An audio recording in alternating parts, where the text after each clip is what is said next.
안녕하세요. 서울에서 살고 있는 40대 가정주부입니다.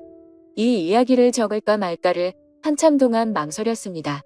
하지만 세상에는 이렇게 말도 안 되는 기가 막힌 일들도 있다란 걸 알려드리고 싶더라고요. 저는 주변에서 흔히 볼 수 있을 법한 별 볼 일 없는 평범한 사람이지만 이야기를 시작해 보겠습니다. 지금으로부터 20년도 더 되었던 이야기라 조금은 가물가물하지만 최대한 기억을 살려보았습니다. 저는 그 당시에 나름대로 학벌도 괜찮았었고 사업을 하시는 아버지 덕분에 항상 풍족한 삶을 살고 있었을 때였습니다. 그래서 금전적인 문제에는 크게 영향을 받지 않았기에 제가 하고 싶었던 일을 하고 있었죠. 남들이 보면 왜 그런 일을 하냐고 할 수도 있지만 제 직업은 어릴 때부터 꿈꾸었었던 플로리스트였습니다. 요즘 같은 시대에는 나름대로 많은 사람들이 꽃을 사고는 하지만 20년 전만 하더라도 너무 경쟁력이 없는 직업이었죠. 하지만 저는 어릴 때부터 남들과는 유별나게 달리 꽃을 너무 사랑했었습니다. 그리고 단순히 꽃을 파는 사람이 되고 싶었던 게 아니었어요. 꽃이라는 식물에 대한 지식들을 사람들에게 알려주고 싶었고 예술적으로 다가가서 꽃을 디자인하는 그런 사람이 되고 싶었습니다. 아무튼 그렇게 철없이 시작했던 꽃가게는 부모님의 지원 아래에서 시작되었죠. 하지만 어느 정도 잘 되기는 어렵단 걸 알았지만 생각보다 더 처참했었네요. 장사도 잘 되지 않자 자꾸만 부모님께 손을 벌리게 되자 마음이 많이 지쳐갔습니다. 그러던 어느 날이었습니다. 왠지 꽃집에는 어울리지 않을 법한 건장한 남자분께서 들어오셨죠. 저는 반가운 마음에 환하게 웃으면서 어떤 꽃을 찾으세요? 라고 물어봤습니다. 그러자 그 남자분은 쭈뼛대시더니 손가락으로 빨강색 튤립을 가리키더라고요. 빨강색 튤립의 꽃말은 영원한 사랑을 고백하는 뜻이 담겨져 있었기 요즘 같은 세상에 이렇게 로맨틱한 남자가 다 있구나 싶었었죠. 그렇게 그 남자분을 보내면서 예쁜 사랑하시길 바랄게요 라고 말했습니다. 그 남자분은 엄청 당황해하며 인사를 하고는 재빨리 나가버렸었죠. 그런데 다음 날에도 그 손님은 어김없이 찾아오더군요. 그리고 그 다음 날도 또 그 다음 날도 찾아왔습니다. 하루도 빠짐없이 매일같이 찾아와서 솔직히 뭔가 이상하다 싶었고 별의별 생각이 다 들더군요. 하지만 내성적인 성격이라 말을 걸면 불편해하는 듯해서 괜히 참견하는 건 주제넘는다 생각했었고 항상 자주 찾아와 주셔서 고마울 따름이었죠. 그렇게 그 남자분이 오신 지도 열흘 정도가 다 되어가던 날 사고가 터지고 말았습니다. 여자 혼자서 영업하던 가게라서 항상 위험에 노출되어 있었지만 그때는 철이 없어서인지 겁도 없이 그런 걱정은 딱히 하지 않았죠. 처음 보는 남자가 들어오더니 갑자기 돌변하더니 당장 돈을 다 꺼내라고 협박을 한 거였죠. 살면서 처음 마주하는 강도였습니다. 저는 순간적으로 너무 무서워서 펑펑 울어버리면서 강도가 시키는 대로 돈을 다 꺼내서 전해줬습니다. 그렇게 뒤돌아서서 나가는가 싶었는데 갑자기 문 쪽으로 다가가더니 문을 잠궈버리더군요.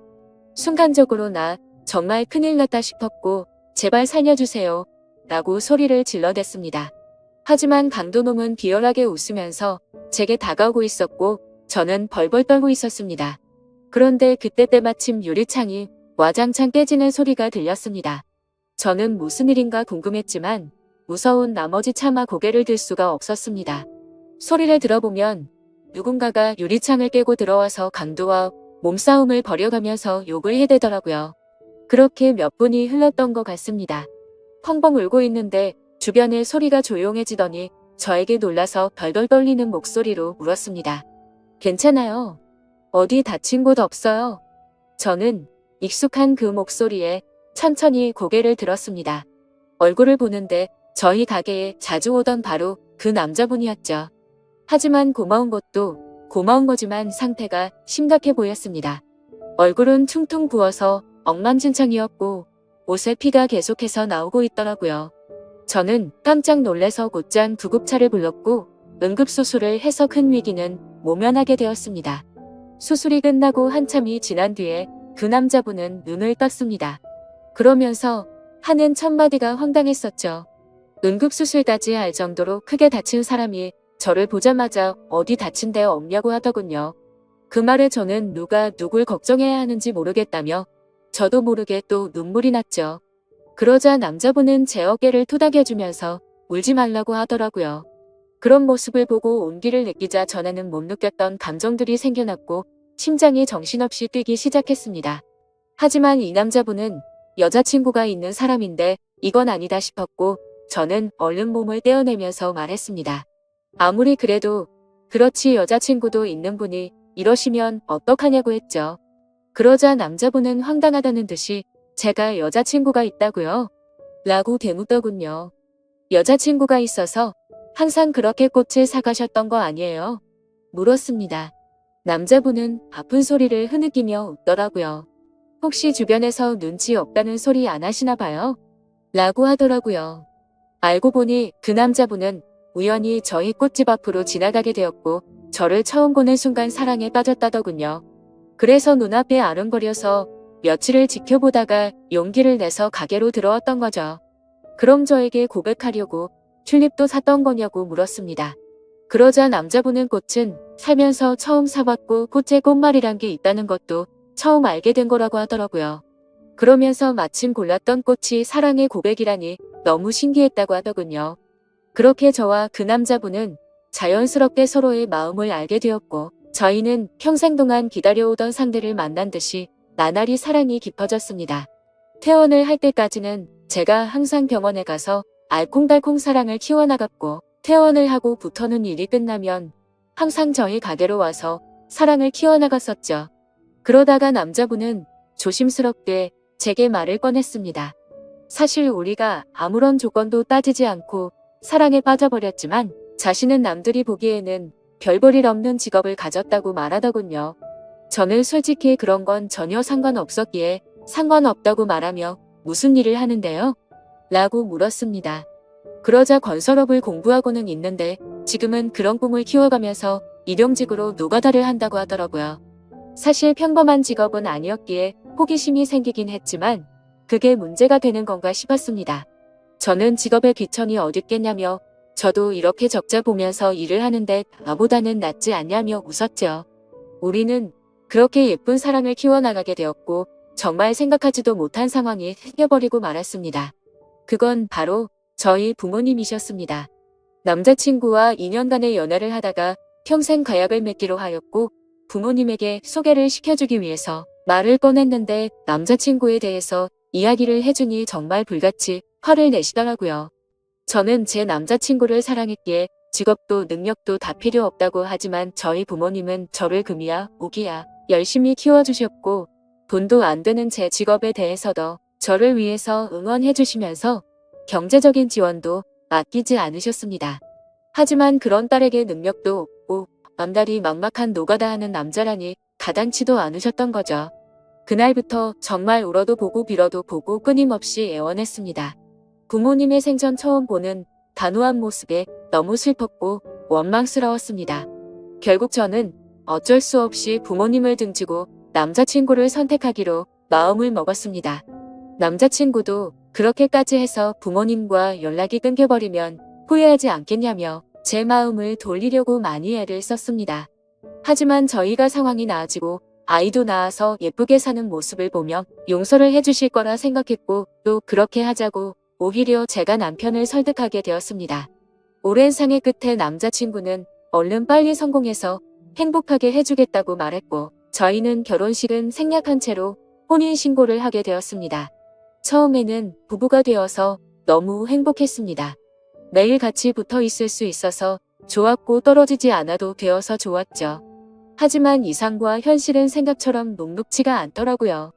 부모님의 지원이 끊기게 되자 꽃집에서 생기는 적자는 도저히 감당이 되지 않았습니다. 남편이 열심히 일해서 번 돈을 밑빠진 독에 물붓는 짓을 할 수는 없었기에 저는 제 직업을 포기하려고 마음을 먹었습니다.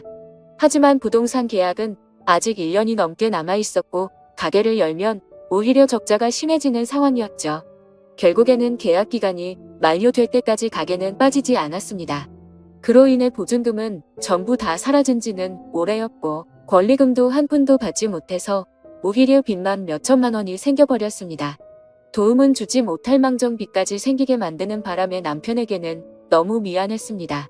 그래서 결국 저도 빚이라도 갚는 게 최우선이다 싶어서 무작정 아르바이트 자리를 구하고 다녔고 결국에는 오전에는 홀서빙을 했고 저녁에는 주방 보조로 일을 하게 되었죠. 돈이라는 게 이렇게 벌기 어렵구나라는 걸 너무 절실하게 깨닫게 되었습니다. 그리고 빚이 생기고부터 이자가 어마어마하더군요.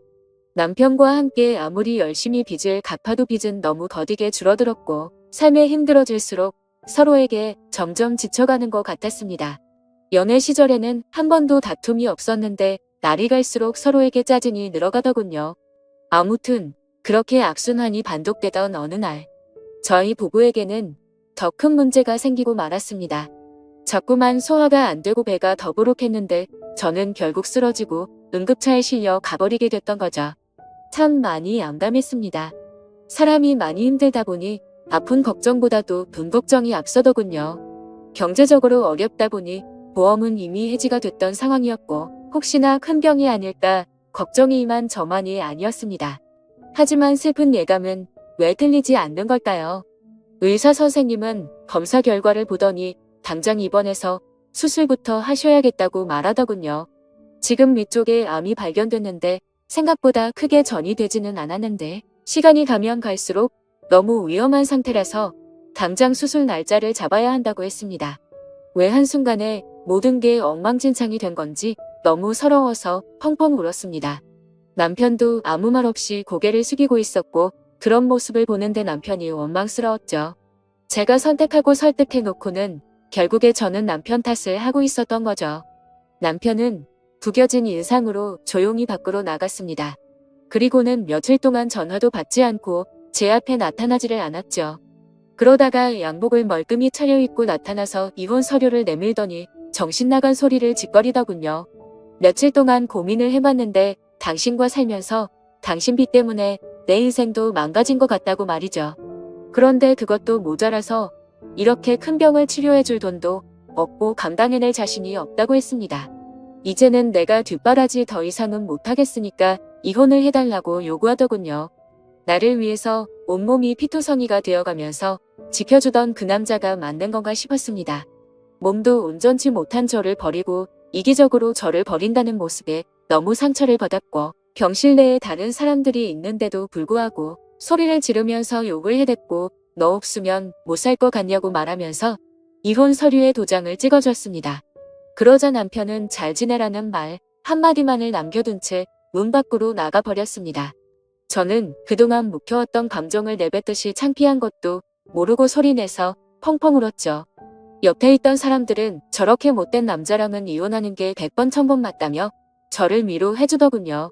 제 곁에 아무도 없자 부모님 생각이 나서 부모님에게 연락을 드리게 되었습니다.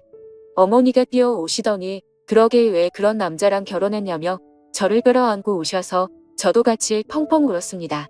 그렇게 30분 정도 뒤에 아버지가 들어오셨고 일단 병실부터 옮기자며 1인실로 옮겨갔습니다.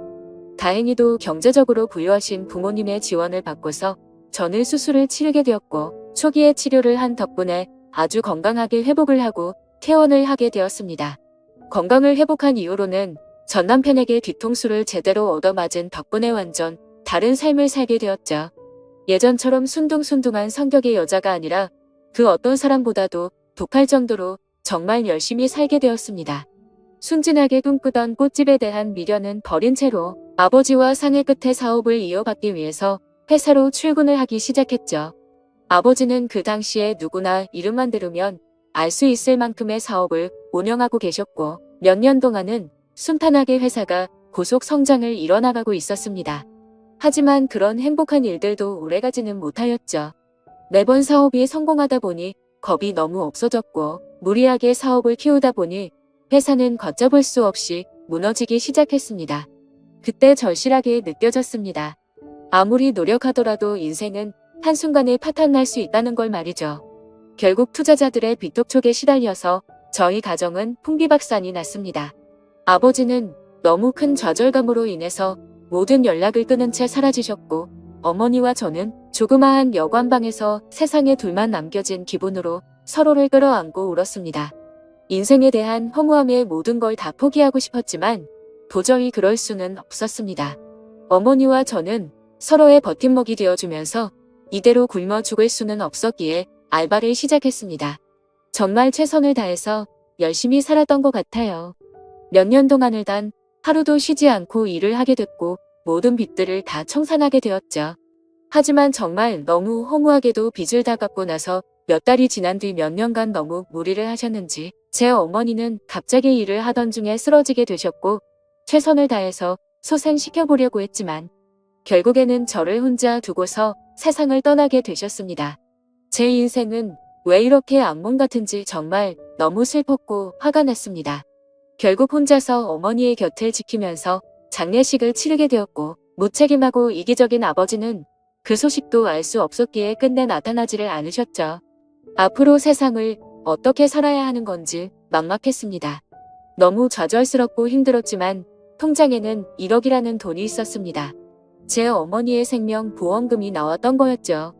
정말 삶이 힘들었지만 예전에 제 암 수술을 할 때 보험이 없으면 너무 힘든 걸 잘 알았기에 어떻게든 보험은 잘 넣어두었기에 보험금을 받을 수 있었습니다. 이 돈으로 앞으로 어떻게 살아가야 할지 고민을 했습니다. 그래도 몇 년간 배워왔던 아버지의 사업을 다시 시작해보는 게 좋겠다 싶었습니다. 왜냐하면 그것 말고는 제가 할 수 있는 일이 전혀 없었기 때문이었죠. 그렇게 저는 다시 제 사업을 시작하게 되었고 1억이라는 자본금으로 시작해서 1년도 채 지나지 않아서 2억으로 늘어날 만큼 승승장구했습니다. 하지만 사업이라는 게 정말 녹록지가 않다라는 걸 뼈저리게 또 다시 느꼈습니다. 사업은 승승장구하고 있었지만 거래하던 업체에서 물건값을 지급받고는 잠적을 했던 거였죠. 내 인생은 어쩜 이렇게도 구질구질한 걸까 싶었습니다. 경찰에 신고를 하고 몇 달이 지나도록 사건에는 진전이 없었죠. 이미 저희 회사 말고도 여러 군데의 회사에 같은 수법으로 사기를 쳤고 작정을 하고 해외로 도망친 상황이라 쉽게 해결되긴 어려울 것 같다더군요. 정말 매일같이 울면서 겨우 잠이 들 정도로 마음고생이 심했습니다. 하지만 그런 마음고생이 중요한 게 아니었죠. 시간이 가면 갈수록 당장 직원들의 급여부터 시작해서 은행의 이자빚까지 모든 게 또 밀려가고 있었고 금세 신용불량이 되어버리더군요. 아무리 사정을 말해봤자 그런 건 전혀 소용이 없었습니다.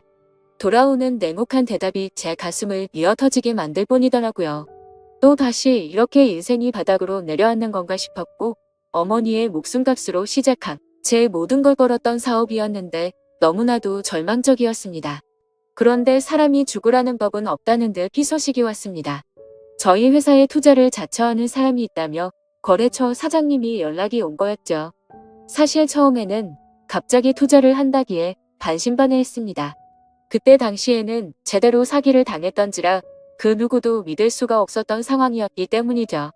하지만 당장 직원들의 급여도 밀린 상황에 찬밥 더운 밥벌이 노릇이 아니더라고요. 저는 전화기에 대고서 감사하다는 인사를 몇 번을 외치고서 사업 설명을 위해서 날짜를 잡게 되었습니다. 무조건 투자를 받아야 했기에 한치의 지적도 나오지 않게끔 최선을 다해서 자료를 준비하였고 일주일이 지난 뒤 약속 시간보다 조금 일찍 투자자의 회사로 찾아갔습니다. 회사 직원의 안내에 따라 혼자서 회의실에 들어가게 됐고 물이 놓인 자리들에 준비해둔 자료들을 놓아두고서 떨리는 가슴으로 기다리고 있었습니다. 그렇게 몇 분이 지나자 여러 사람이 들어올 줄 알았는데 익숙한 얼굴의 한 남자가 들어오더군요. 그건 바로 11년 전 제게 씻을 수 없는 상처를 주고 이혼을 했었던 바로 그 남자. 전 남편이었습니다. 저는 너무 당황해서 당신이 뭔데 여길 나타나냐고 말을 했죠. 그러자 전 남편은 내가 당신 회사에 투자하기로 한 사람이야 라고 말하더군요. 이게 무슨 헛소리인지 어안이 벙벙했습니다. 알고 보니 전 남편은 몇 년 전부터 이 회사를 시작하게 됐고 돈을 엄청나게 많이 벌고 있는 건설 업계의 대표가 되어 있었습니다. 마음 같아서는 그냥 욕을 해버리고 뛰쳐나가고 싶었어요. 하지만 저로 인해 생활이 제대로 돌아가지 않는 직원들의 월급도 지급해야 했고 제 모든 걸 쏟아부은 회사를 포기할 수는 없었기에 눈물을 머금고 참았습니다. 저는 결국 어쩔 수 없이 다시 인사를 드리면서 그럼 저희 회사에 대해서 설명할게요 라고 말했더니 전 남편은 설명은 필요 없다고 말하더군요. 그저 단순히 자신과 하룻밤만 같이 있어주면 곧바로 투자는 진행될 거라고 말하더군요. 그 말을 듣는데 기분이 너무 불쾌했고 자존심이 상했습니다. 하지만 최대한 내색하지 않고 말을 이어갔습니다. 당신 인간 같지 않은 건 잘 알았지만 몇 년 사이에 돈 좀 벌었다고 진짜 인간이길 포기한 거냐고 말했습니다. 전 남편은 관심 없으면 투자는 없던 걸로 하겠다면서 자리에서 일어나더니 생각할 시간이 필요한 거면 그렇게 하라며 명함을 주고는 나가버렸죠. 그날 집에 돌아가서 못된 전 남편의 행동에 너무 분했고 예전에 저를 버리고 갔을 때가 생각나서 분노를 못 참고 눈물이 터져버렸습니다. 그렇게 며칠 동안 고민을 해봤지만 답은 이미 정해져 있었습니다. 이미 급한 불을 끄느라 대출을 최대한 받은 상황이라 추가 대출도 불가능했고 신용불량이 되어서 아무 곳에서도 돈을 빌릴 수가 없었으니까요. 결국 어쩔 수 없이 명함에 적힌 번호로 연락을 하게 되었습니다. 전 남편은 약속 날짜와 시간을 제게 알려줬고 약속한 당일날 남편은 먼저 와서 호텔에 있는 고급스러운 레스토랑에서 기다리고 있었고 부드러운 스테이크와 엄청 비싼 와인까지 마셨습니다. 10년 전만 해도 그렇게 찌질했었던 남자였는데 이제는 아주 잘나가는 회사의 대표라니 감회가 새로웠습니다. 그렇다고 증오하는 마음은 너무 컸었기에 그 자리가 불쾌했고 기분이 나빴습니다. 그래서 말을 걸어도 무표정으로 대충 대답만 하고 있었죠. 아무튼 그렇게 불쾌한 식사 시간이 끝나고 나서 미리 잡아둔 방으로 같이 향했습니다. 그런데 괜히 신경 쓰이게 전 남편은 다리를 다친 건지 저보다 한참 느리게 걸으면서 약간은 쩔뚝거리면서 걷더라고요. 그래서 저는 그 모습을 보고는 다리도 다쳤으면서 이 상황에 참 대단하다라고 말해버렸죠. 그 말을 듣고는 전 남편은 표정이 굳더니 아무 말 없이 발걸음을 옮기더군요. 결국 저희는 같이 방으로 들어가게 되었고 기분이 정말 묘했습니다. 마음속으로는 굉장히 불쾌했지만 저도 모르게 심장이 폭발할 것처럼 두근대더군요. 그렇게 한참 동안 정적이 흐르고 있는데 전 남편이 먼저 말을 꺼냈습니다. 사실은 제게 고백할 게 있다고 합니다. 그 말을 듣는 순간 그럼 그렇지 그 큰 돈을 준다고 할 때부터 이상했다고 생각하는데 전 남편은 갑자기 제 앞에서 자신의 바지를 내리더라고요. 그러자 드러난 남편의 다리에는 의족이 자리하고 있었습니다. 저는 깜짝 놀라서 발이 어쩌다 그렇게 된 거냐며 놀라서 물어보았죠. 전 남편은 저와 헤어지고 나서 몇 달 뒤에 노가다를 하다가 사고가 났었답니다. 지금에서야 이렇게 용기를 내서 미안하다면서 눈물을 흘리더군요. 그러고서는 그때 왜 내가 그런 선택을 하게 된 건지 말을 이어갔습니다. 사실 남편은 저와 이혼을 하게 된 이유가 저의 수술을 위해서였답니다. 남편은 병원에 없던 그 며칠 동안 어떻게든 돈을 마련해 보려고 온갖 방법을 썼었다네요.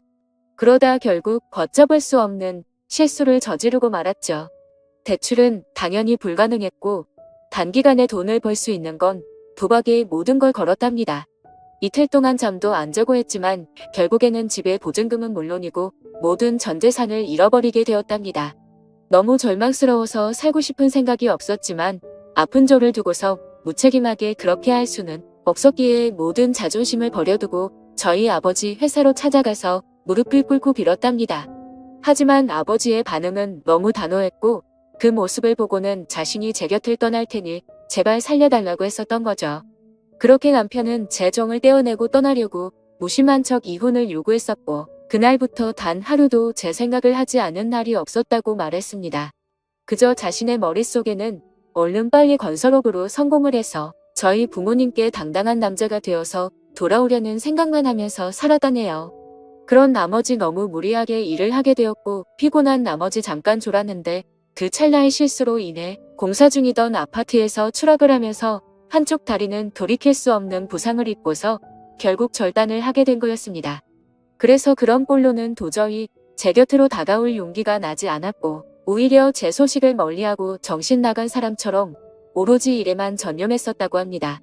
결국에 전 남편은 건설업계에 반드시 필요한 아이템으로 큰 성공을 하게 되었고 그때부터는 제 소식도 알아보고 어떻게 살았는지 알게 되었다고 하더군요. 저에게 당신이 여유 많은 부모님과 함께 살며 행복하게 살고 있을 줄만 알았다며 눈물을 흘리면서 덜덜 떨면서 말했습니다. 그런 큰 아픔을 겪으면서 얼마나 세상이 원망스러웠을까 싶었고 너무 슬퍼서 매일같이 울었다네요. 하지만 10년이라는 긴 시간이 흘러버렸고 제 앞에 나서기에는 도저히 용기가 나지 않았답니다. 그러다가 제가 당한 사기 소식을 저희 거래처 사장을 통해서 알게 되었고, 금전적으로 여유가 없는 저를 돕기 위해서 투자자로 나서기로 결심을 했었답니다. 전 남편은 제게 말했습니다. 당신을 떠나 보내고 자신을 너무 원망했고 10년 동안 단 하루도 빠짐없이 후회하고 그리워했다고요. 내게는 지금도 앞으로도 당신 한 명만이 영원한 사랑이라며 저를 안아줬습니다. 저도 그런 모든 얘기들을 다 듣고 나서 눈물이 터져버렸고 아무 말도 하지를 못한 채 남편을 끌어안고서 울기만 했죠. 지금은 그날 이후로 저희는 끊어졌었던 사랑을 다시 이어붙였고 제 사업도 남편 사업도 다 승승장구해서 경제적으로는 많이 여유로워졌습니다.